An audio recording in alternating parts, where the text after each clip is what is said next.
Just have to wear the dress, huh? Can you not right now, please? Okay.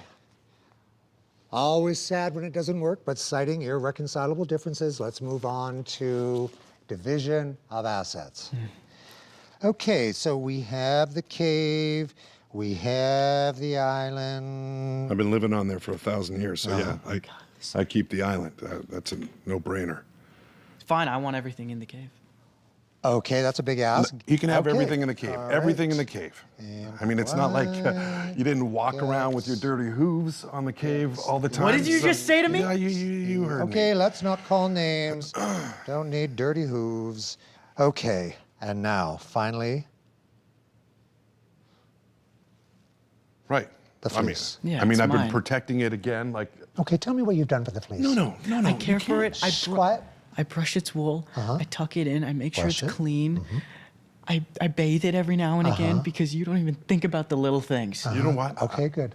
No. You know what? He can have the fleece. I can't handle this. Have the fleece. I want my island. See you later. You're gonna walk out again? Yeah, I'm gonna walk out.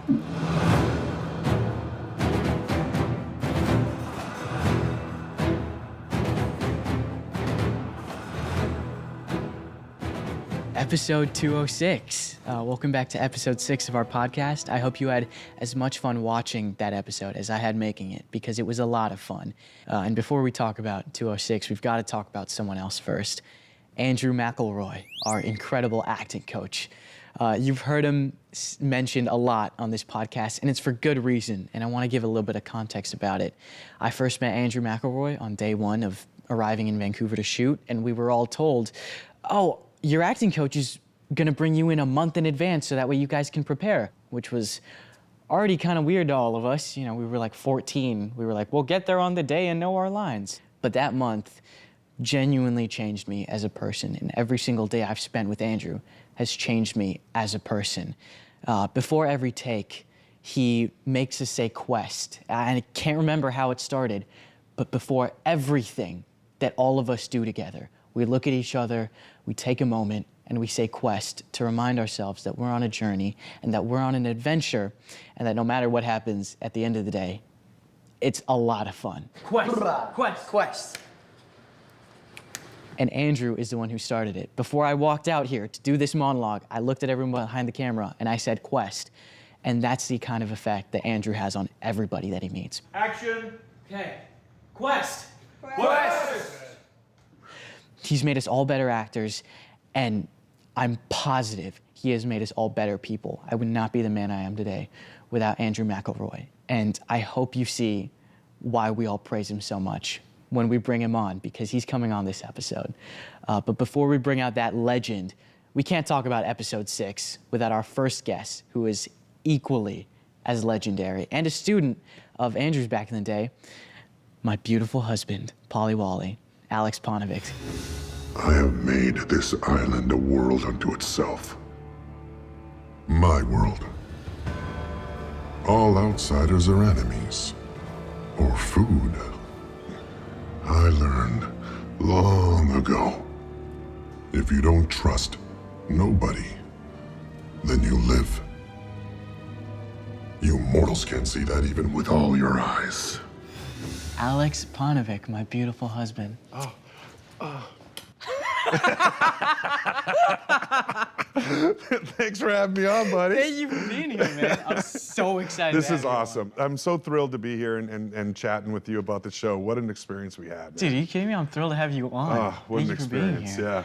The first thing that we have to talk about, Yes. and it was the first thing that came up in the prep session that we talked about Right. for this episode. This isn't your first time playing a Cyclops, and it's also not your first time playing a Cyclops in the Percy Jackson universe. Isn't that insane? And now that was one of the things that, and I love him. Dan Schatz gave me a call. We worked together on C, and John, and I was just thrilled because I loved the show right off the top. When you guys had it in the first season, I thought you guys did an amazing job. And then Dan called and offered me Polyphemus, and in the back of my head was like, I don't think I should tell him that I was actually in the film, the first film, Percy Jackson, as a Cyclops. Yeah. So I kept that under wraps, and then And thank God everything was okay, and it worked out where I could play after I told him, well, we were already shooting. But the thing was, like, the Polyphemus of the first Percy, he was jacked, like ripped. Yeah. Like ripped, and they put me in a because I wasn't that ripped at the time, so they put me in prosthetics, and so I was massive chest, the abs, and running through a forest in the first Percy, and then when Polyphemus came up, I'm like, oh, this is going to be great. Yeah. I'm in great shape right now. They probably won't even need the prosthetics, and it was like, no, we're going 900 pounds on this one. We're gonna spend 14 hours putting you in a fat suit Yeah, that's actually gonna cover all of that. Exactly, and it was a blast. I mean, just the feet and the hands and getting used to it and how heavy the costume was. It was a workout in itself. I mean, when we were shooting on location, I think it was in Kelowna, and running up the mountain and just making sure, and then we had to really figure out the weight of him, of how he would move, and there's not a lot of speed to him, but there's a lot of heaviness in his steps, and just understanding that, and then understanding that the feet are so big that I can't really drag them on the ground. I have to take a little bit of a higher step. So having all of that encompassed, and the knowledge of actually having something like that as a Cyclops in the first Percy kind of helped me out for this one. So while we're on that subject, let's get into it. Let's get into the making of Polyphemus. Let's do it. What was that like? It was such a cool journey because I have a great relationship with your acting coach. Yeah. Andrew McElroy, who... Shout out Andrew McElroy. Shout out our Andrew. Incredible acting coach. And I've known him for close to 15 years, and I worked with him on other projects. I even did a play with him. We were both actors in a play. I didn't know So that. we've That's known awesome. each other for a really long time. And so bringing Polyphemus to life and knowing that Andrew was a part of it, and I know his work ethic so well, that when I showed up to go through the character with him, he had a binder as thick as like my head. Yeah. And just the knowledge that he gave us in getting into Polyphemus, how we can make him such an iconic, interesting character for the story, because it's written so well. The idea of getting into Polyphemus and getting into the costume and the weight of the costume, and then the masks of the two types of Polyphemus. Yeah. Like the one not so bright, and one understanding where he stands in the world. You know, and just knowing that his isolation was there, because he lives on this island by himself, and he has the golden fleece, and for him it's preservation, it's companionship at times, but it's quite a selfish thing. Most mythical gods have armies with them, and with him, Polyphemus is just, he's fine being alone and being very selfish and taking care of his own wants and needs. And so Andrew really kind of helped me with, you know, shaping the character and shaping the idea of who he is, not only physically, but mentally. Well, especially with playing a character who's so different than what he might have been in the original Odyssey or in the books, you have to pull from stuff that might not originally be in the source material. And that's another thing that Andrew McElroy, our incredible acting coach, is so great at with those binders, is pulling from stuff outside the world, but in shaping this kind of more three-dimensional Polyphemus. What did you pull from? Just doing the idea of the not so intelligent Polyphemus. I kind of went a little bit towards, you know, Lenny from Mice and Men. From the beginning, I played the poor dumb beast for you. He may be half blind, but Polyphemus can smell. Polyphemus can hear. Polyphemus can listen while the deceptive satyr shares dreams with his friend Percy. And talks in his sleep. Those parallels in the Odyssey, the not so perfect husband and Penelope, who's kind of, you know, unraveling this wedding dress, waiting for his hero to come and save him. Not that you're not my hero. Right. I would never want to run away from you. No. But that was always so fascinating to me, that Grover is, and I think I talked to Rick a little bit about this as well. Adapting season 2, book 2, is kind of like a modern day retelling of the Odyssey. In prep, we all like went through it, and there's so many moments that match up. And obviously, Grover is Penelope waiting for her husband, Percy, to come save her, like reworking the wedding dress and like stalling for time to get married off. How did you take some of those myths and fit them into the context of the Percy Jackson world? It's never really been a problem for me taking the myths and adapting them. I don't know what that says about my weird imagination or about where we are, like a race, the human race, or, that these myths still apply so well to us that I don't have any trouble at all. The Grover being Penelope thing, I mean, I thought that was just hilarious. I just love the idea of, it's Penelope, but it's not. It's a satyr and trying to pull one over on the Cyclops. How did you feel being in the wedding dress, knowing that was on the other side? And do you really believe you're tricking me, or are you hoping that I don't see anything? Because again, I can't really see that well, and the veil and everything. So how did you feel? You know that scene in Jurassic Park where they're hiding in like the room or whatever, and the Velociraptor's right outside the door? Right. It always felt like one of those things to me where it's like, yeah, a T-Rex can't like talk, right? But if it sees you, it's gonna kill you. Right. You know what I mean? Right. It literally just felt like being trapped in a room with a wild beast, right? Where you can kind of reason with it, and it can't necessarily understand you, but if you just play your body language right and you appear calm and you appear cool, it might just leave you alone. Like you're trapped in a room with a bear, basically. Right. Well, that's what I did feel that from you, because watching your performance, again, like I said, it really helped me with my performance. But how you were just cute, man. You were just so cute. Thank you. And I was just like, he's doing this so beautifully, and how can you not fall in love with this guy? Thank you. But I had to do the ruse, so unfortunately they wrote it differently because I was falling in love with you, buddy. Oh, stop!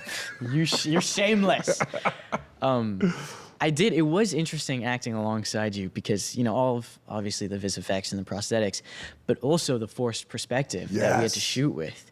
That was interesting. That was a trip because we, just for anybody out there that wants a forced perspective, is like I'm looking at Aryan's character, but it's actually a tennis ball, so it's way down low.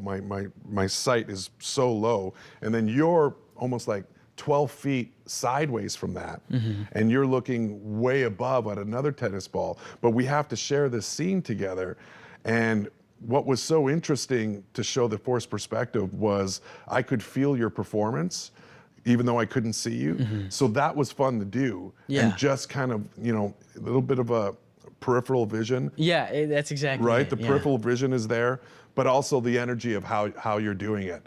But the forced perspective was a trip a lot of the time, for sure. And even with the cauldron, because you guys would see, right? We would sub in the the smaller cauldron right. for me, but when it was for you guys, it was massive. Yeah. So those little things were just so fun to see on set. I mean, the set design was just fantastic. Getting into the layer and everything was so great. Before Albert comes on, this is something that I've talked a little bit about. I talked about it at Comic-Con, but we've got to talk about the proposal. Oh. While we're here. Yeah. That was a magical moment. It still hurts, though. I'm sorry. I'm sorry. Hurts. I mean, I didn't know Walker was going to do that. And my dreams just crashed. You shattered? But it was a beautiful moment. Yeah. I mean, it had to be done. We were sitting in the trailer. Yeah. And I was like, hey, you know what we're missing in this? What we don't see is the actual proposal of why you're in the wedding dress. There's a proposal, and you got super excited. And I was like, I didn't think that was gonna happen. And then we just went off for it, and you didn't know I was gonna do what I did at that time. No, not at all. It was a lunchroom full of people, and I had full of literally everybody who worked on my show. What you haven't seen is the actual proposal to Arya as my wife.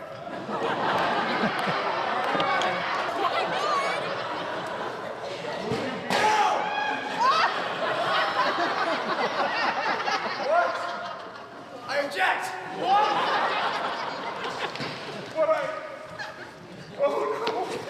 Why not with me instead? Please! All the money I got from the show!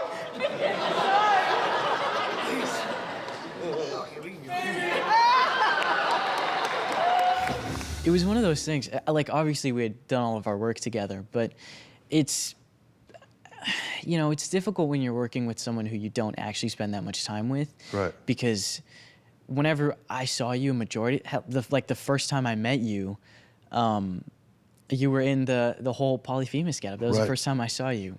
When we took our prom pictures, we'll Oh, throw that's to those. right. Yeah, that's right.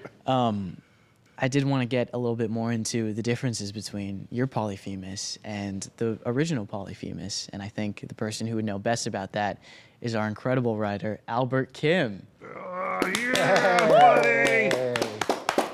How you Man, Hey, man. Good to see you. thank you for being here. Thank you for Of doing course. this. By the way, is that Yeah. what I think it is? Oh, the golden fleece on the chair? Yeah, I've just been keeping that around. I thought Alex might want to take a last glance at it. A last glance? Yeah, before I. But thank you for being here. Of course. Let's talk about it. Let's talk about how you fleshed out Polyphemus. I think that's a pretty recurring theme. Yeah, no, I mean, it was a lot of fun because, we get to draw from not only the incredibly rich source material of the Percy Jackson books, but obviously also all the way back to the Odyssey, right? So we get to pay homage to both sources. And the fun of adapting, I mean, one of the challenges, obviously, of adapting something like Percy Jackson is that there's such a huge, enormously devoted fan base who knows the stories inside and out. And you want to pay respect to that. You want to make sure that you hit all the highlights, everything that people loves about the original stories. At the same time, you want to give it your own twist. You want to be able to surprise even the most diehard of fans. And when we were talking about it, it seemed like Polyphemus seemed like one of those opportunities because, as you guys know, in the book, he's kind of a big, scary monster, but he's, let's say, a little slow, right? And we thought it would be a really Let's fun... cast Alex. I know he'd be perfect to play this idiot. No, but to be honest, like Alex, I mean, the thing that's great about Alex, obviously, is he's got the physicality so he can play someone like Polyphemus, but he's also got that incredibly intelligent, wise aura around him, and that's the thing that we wanted underneath all of that, right? So it was a big surprise, and in a way, it makes him a lot scarier.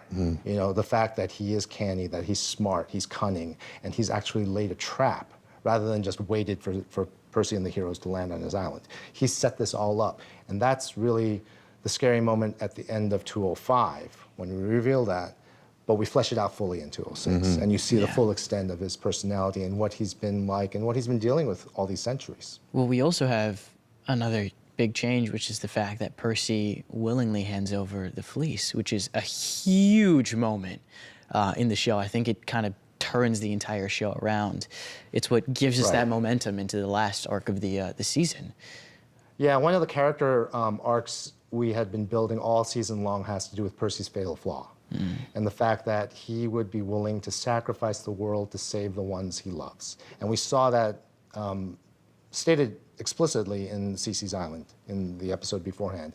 But we don't see that actually play out until here, when he's presented with that choice. Save Annabeth or save the fleece, which could potentially save the world.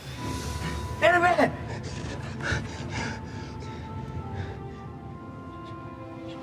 She's dying. Fleece.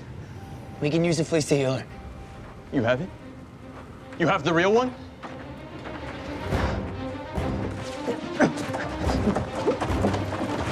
Let's go! Now! Clarice. We need to give the fleece to Luke. Are you crazy? And you see the choice he makes, and that's when you realize, that's when it hits home, what it's going to cost him to save Annabeth. So it creates this incredibly emotional moment at a time when all this other stuff is going on. You know, there's fights, there's action, they're trapped in the cave, Luke is here, Annabeth's in trouble. All of this is going on, and Percy has to make that decision. It's not like he can sit around and think about it. He's got to sit there and go, like, what do I do right in this moment? And you see him make that choice. And it sets up, as you said, like the last 2 episodes of the season. Well, and this is just a testament to Walker's acting, but there's a moment where after he does it and he's just kind of standing there while Clarice is yelling at him, and he's barely listening to her. Or maybe he's listening to her too much, and it just, all of it weighs down on him, and he just sits and he just kind of crumbles, and his head is in his hands, and he just can't, like, get up because he's like living under the weight of this decision. Yeah, no, I think those are the moments that it's funny, as a writer, sometimes you want to just write in all this dialogue. But in that moment, I think in the script, it just talked about exactly what we were talking about. He's faced with this conflict, his fatal flaw, and all these things are going through his head. Annabeth, what happened, what Cersei told him, what Clarice is doing, Grover in that moment. But it's in that silence that Walker is able to pull off all of that. And that's what's amazing to watch. And that's one of the incredibly gratifying things about a writer, is being able to see that all come to life. You killed Camp. You probably killed Annabeth too. Great job, hero. Clarice, come on, he had to. How much does Percy know that Luke is just using him, or is Luke using him? Like, what does Percy believe in that moment? Is it strictly Annabeth is in trouble and she needs us to live, so that's what's gonna happen? Or is Luke lying to me? Does he genuinely care for Annabeth, or is he just kind of saying that so he can get his hands on what he needed in the first place? I think he's weighing all of that in that moment. It all happens in a split second, right? Yeah. So like, I think he knows this is bad. I think he knows what Clarice is telling him is true, that if you hand over the fleece to Luke, you may be possibly dooming the world. But the thing that outweighs all of that is the fact that Annabeth is lying there dying in front of him. And he just cannot get past that. Clarice, I'm not giving it to him. Even to save her life? I'm not sacrificing the quest. Annabeth would understand. She would know that this is bigger than any of us. Clarice, you said you'd never let another warrior fall in the battlefield. If you could prevent it, not on your watch, not again. Annabeth is a warrior, just like you. Those men. No! Hey! No! Luke, hang it! Dang it! Jackson, stop!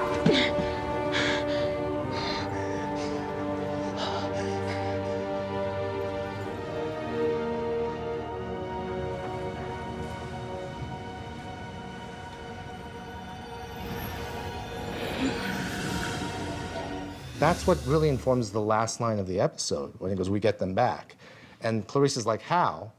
He doesn't have an answer. He just knows that he's going to do that. And that's kind of the fun of the character. You know, he sets his mind on doing something. He has no idea how he's going to do it, but then he goes ahead and does it. You know, and that's kind of the nature of him as a hero. In writing what you did, I mean, even with the Polyphemus, the swing that you end up doing, where did that idea come from? I can't remember exactly when we first landed on that, but we did know that we always wanted to up the stakes of that moment and because this season is all about the Cyclops, right? So we've got Tyson as a major character in the season, and we see one version of that character. And then we see a few other stray Cyclops throughout the season, but the king of all of them is Polyphemus. And we knew we needed to put a twist on Polyphemus to make him seem both different from and also the epitome of all the ones we've seen. Right. So we needed to make him scary, we needed to make him big, physical, but also really, really smart. And someone who has experienced thousands of years. And again, one of the things I thought was brilliant about what you brought to the role was you could feel centuries of experience, you know, informing all your decisions. There's a moment I love when Clarice is tied up and she's trying to taunt you, and she goes like, "I think you're scared." I think he's worried. Scared. That our reinforcements are coming for him. True. Unlike satyrs, demigods are dangerous. Heroes will cross oceans to save their friends, to be together again.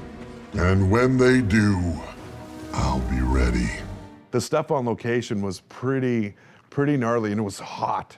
We got some hot days I on remember that. you in between takes when we were out there and you couldn't sit in a chair. So No. like they propped you up in one of those gator trucks. Yeah. Like you were just like My chair was the leaned gator against truck. the Was truck. it actually? Yeah, so I would just, saunter over and just. They just hop- sort of tipped him over onto it. so- Exactly, yeah, they were tipped. I remember seeing a picture of but you it lying started, on the bed. That's and- right. Yeah. But it started off with the first thing we used was a wheelbarrow. So I would sit in the wheelbarrow, and then I got upgraded, so it worked. But To a gator. I couldn't sit in the chair because of the costume. I remember finishing a take after running up the mountain, and I had to move the cowl, and in the ears my sweat was piling up in the ear, so all I hear is the squishing noises. So I would have the AD going, "Hey, back to first," and all I hear is squishy noises. I can't hear anything. And then I had to pull the cowl, and I think, like a liter of water just dripped right out, sweat just dripped right out of me. It was, that's and disgusting. it all happened in the heat in the summer in Kelowna. I remember also at one point, I think I asked you during a take, "Hey, Alex, can you bring your cowl up? Like just go up before you go down?" He's like, "I'll try." I don't know. That's a lot of movement to get that. Yeah, it was like this, he's got 50 pounds of rubber on him and these paws, but you pulled it off. I remember you did it. It was great. we ended up pulling it off, and some amazing shots, the drone shots.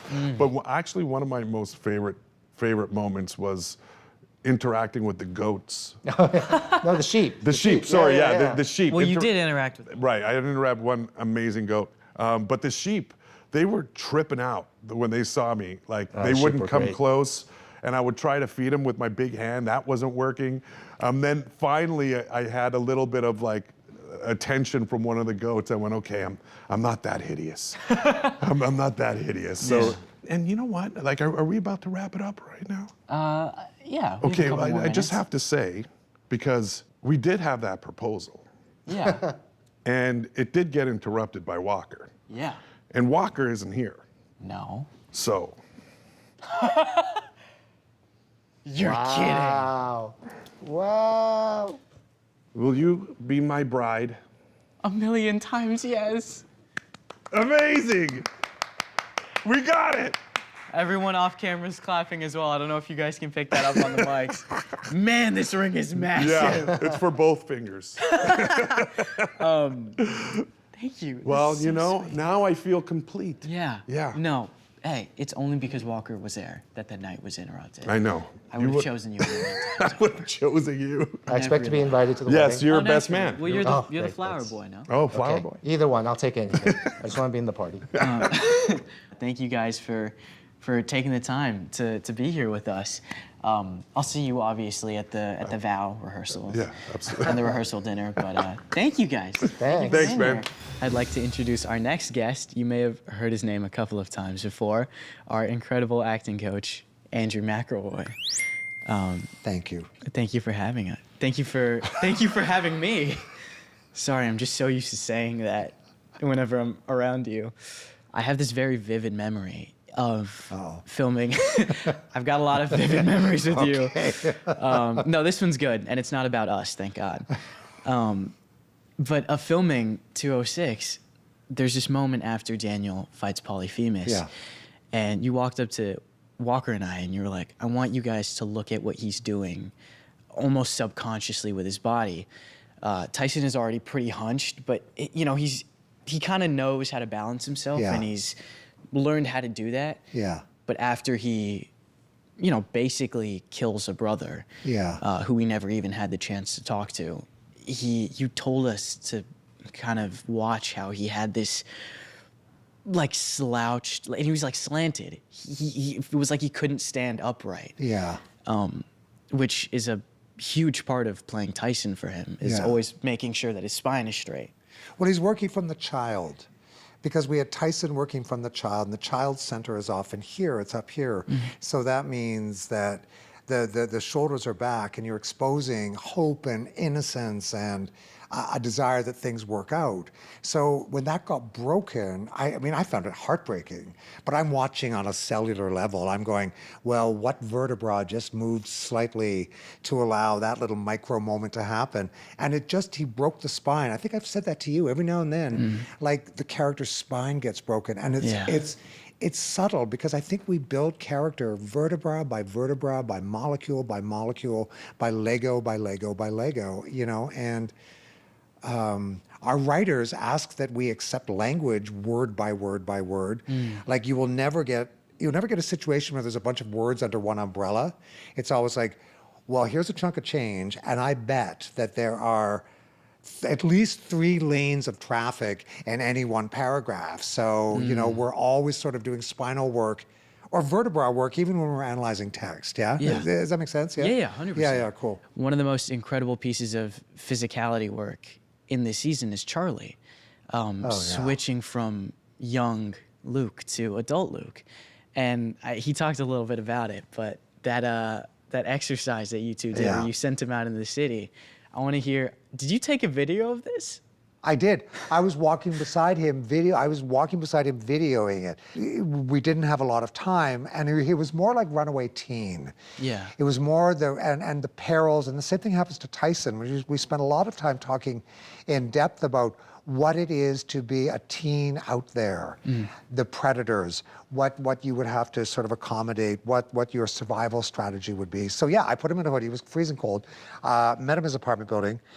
Didn't really talk to him, which I've done to you when I've improv. Like, I just don't even talk. Yeah. I just kind of put him right into it, gave him $5. No, I gave him whatever I had in my pocket. Maybe it was $3.50 or something. And he was just wearing his hoodie, and he was kind of shaking, and I made him sit there on these very cold concrete steps and just kind of feel where the body started to kind of curve over because it was seeking warmth, but also didn't want to be noticed. Because when you are a teen on the streets, you don't want to be noticed. You do not want to catch the eye of the person that may have ill intent. And I suggested he was hungry, and I told him to try to find something in any store he could for the limited amount of money I gave him. He couldn't. Oh no, I think he found a cheeseburger. Yeah. But yeah, no. And the whole time, it was one of those situations where I'm running after him with the phone. I'm chasing after him, and he's just like, he starts to speed up, and he got very, like, his breath was getting quite rapid, and he was getting kind of quite scared because he could start to see threats. He could start to see threats on the street. Right. His eyes move so much more. Yeah, right.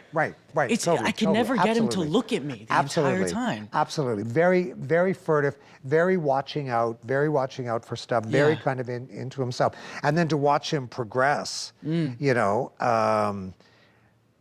and that's what Kronos does too, because Kronos is a cult leader. So Kronos is going to make you feel like you're the best thing in the world. Kronos is going to make you stand tall and feel like you are the man you always wanted to be.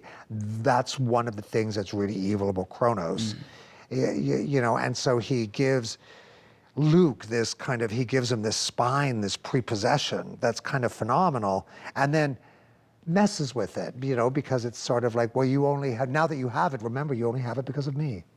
It's that kind of classic kind of ringleader, cult leader sort of thing, It's like whenever you see like a baby tree like propped up by splints, it's like, oh, I can take that away. No, I love that. You'll fall right over. Like absolutely.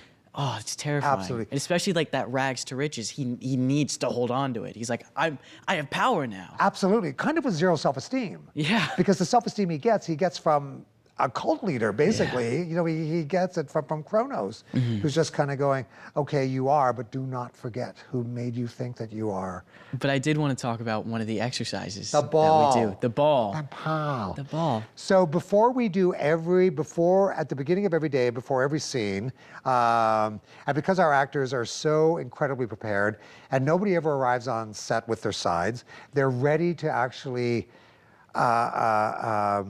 do an organic blocking, which means that the actors are ready to find relationship and sort of carve out their territory and lay out the scene according to the story as we've all talked about it. But I will make the actors stand in a circle and pass the ball. And what the ball does is it forces me to make connection with you. And we decide about what our relationship is going to be based on when I decide to give you the ball. And maybe I take it, and maybe I offer it, take it back. Maybe I give it. And maybe I want you to keep the ball, and I don't want it. So you refuse it if I give it to you. refuse it. And sometimes we just pass it in silence. For those who are listening, we do have a bright green ball. rubber ball. And we just pass it. And we're in. And I think if we enjoy profoundly what that relationship is, and it helps us leave our outside life outside, and it commits us and connects us to what the day's going to be. And I can also go, I have no idea what I'm doing with this line. Because if the ball kind of does this, it sort of means I don't know who it's going to. Yeah. So the ball, I like to say the ball never lies. Yeah, interesting. The ball never lies. It always tells a certain truth. Yeah. That thing that you said that we have one nervous system. I told you about this the other day, but I wrote my college essay about this quote that you told me. That thing where we only have one nervous system. They've thinking about it a lot recently. I've really been understanding it recently. Even now, just talking about holding the golden fleece makes me want to cry. Yeah, yeah. I don't know how you do it. You just carry all of our baggage for us, and we come into work and we, whatever we have outside, we give it to you, and then we do this scene so that way we can do it with an empty nervous system, and we feel all of this pain. We watch our friend die. We find this sacred relic we lose and we gain and whatever, and we give that back to you, and you still have to hold that. And I genuinely don't know how to do it, how you do it. It's yours. I see it. I host it. I'm just a mediator. I am lucky to spend time in its presence. I want to hold a place with it, kind of put it on the kiln, kind of, play with the clay, hopefully never hurt it, and sort of give it back to you so you can walk with it. I think that's kind of the best way to describe what you do. And if that's what you feel, then I'm doing my job. I don't think there's ever been a day where we're like, I could have done that without Andrew, There's genuinely One day you'll never have been to. a day. I'll keep billing you. Thank you, yeah. Long into your 50s, but Anytime I talk about you, I'll get a bill in the mail. Yeah. Speaking of being with a show for this long, you've known me since I was 15. I have. It's just weird to think about. I have. What does this cast mean to you? Yeah, that's a very broad kind of difficult question to ask and answer. What does this, that's a really good question because, I keep my distance. There's a part of me that keeps my distance. Like, you'll never see me at a function. No. It doesn't mean I don't have great love for you guys. The cast as a company is an incredible, I never in my life dreamed that I would hit my 60s with this incredible group, this ensemble of incredible young talent that I think is going to change the world. Not exaggerating. I think you will go on to do things that is remarkable, each of you in your own right, each of you with your own voice, You mean a lot to me. I look forward to getting up Saturday morning, because Saturday morning is when I write my notes, and I replay your week. And I go through what everybody did during the week, and I make notes specifically to that, or thematic notes around that. And I don't know that I've had really, even when we had that long break between 1 and 2, it still felt that we were sort of connected. I know exactly what you mean. Do you know what I mean? So I will know what this cast means to me horribly when we don't have this learning curve to share together anymore. It's sad, right? You know what I mean? No, I don't want to talk about it either. But that's what the cast means to me, and it's also because you can hold anything that I've been working on as an educator for like 40 years. I can bring that to you, so it's an incredible laboratory. Not that it's a Frankenstein laboratory, but it's incredible. Yeah. You've shaped a lot of us as people, not as actors. Like, I know for a fact I wouldn't be Arian today if I hadn't met you. You know what I mean? Have you noticed I won't drive with you? I keep offering you rides and you won't accept. I know. What wonderful, mature people. But I know what you mean about the connection thing. It's like, it's been so long since we've seen each other. You're older, you're taller, your voice is deeper. You're good people. Here's what I got to say about you guys. It. You are actors that are bigger on the mark than you are in your life. You are you tell bigger truths when you're holding a story inside of you than you do on Instagram. I love that about you guys. I love that. Do you know what I mean? Like, you are, of course, famous, but you're not celebrity actors. And I'm sorry if anybody gets offended by that. But those are just two different jobs. No, they're two different jobs, and you're interested in taking up room because you are a storyteller. You are an actor that does the serious, quiet work of the professional actor. That's what you are as people, and that's who you are. It's incredible. Thank you. You're welcome. And for our final question, I've never met anyone in my life more committed to this craft than you are. And I doubt I ever will meet someone more committed, including all of the incredible guest stars that we have on this show. Right. They're veteran actors, but still, where does that commitment come from? And what is it like being so embedded into a show that's so fantastical, but has so many grounded moments? You know what I mean? Well, you know what? My dad took me to my first play when I was 4. I ran around the house dressed up as either Mary Poppins or Superman when I was 6 and 7. So I've been at the work of play for my entire life. It's saved my life a couple of times.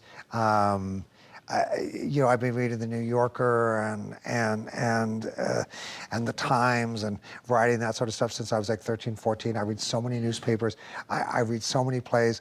I'm curious. I don't think, Arian, you know what? I don't think I know anything. Isn't that funny? I talk to Sally and I go, oh God, she knows so much more about theater than I do. I talked to Glenn. Who was telling me the other day about being in the premiere of Raisin in the Sun and by Lorraine Hansberry and meeting her. And I just go, I know nothing. You know what I mean? Yeah. I still think that I'm just like, you know, a little kid from Ottawa, Ontario that's sort of like, one day I'll figure out what this career is and be taken seriously. Isn't it weird? Well, you know But how you I know. get. I think the smartest people are But the I am ones committed. who. Yeah. Yeah. I think the smartest people are the ones who know that they don't know much about Right. whatever they like. Yeah. This story would have been much too fantastical if you hadn't been there to ground it in the very real human moments. Thank you. And they keep flashing time at me on the prompter. Oh, I'll bet they have for about the last hour. Oh, wow. Yeah, it's actually. I get it. It's been persistent and it's in my peripheral We are what vision. they call loquacious. Look it up. We are loquacious. Yeah. Yeah. That'll be the next thing I put on Quest. a t-shirt. Quest. Quest. Watch and listen to the Percy Jackson and the Olympians official podcast, available on Disney Plus and wherever you get your podcasts. And don't miss Percy Jackson and the Olympians, now streaming on Disney Plus.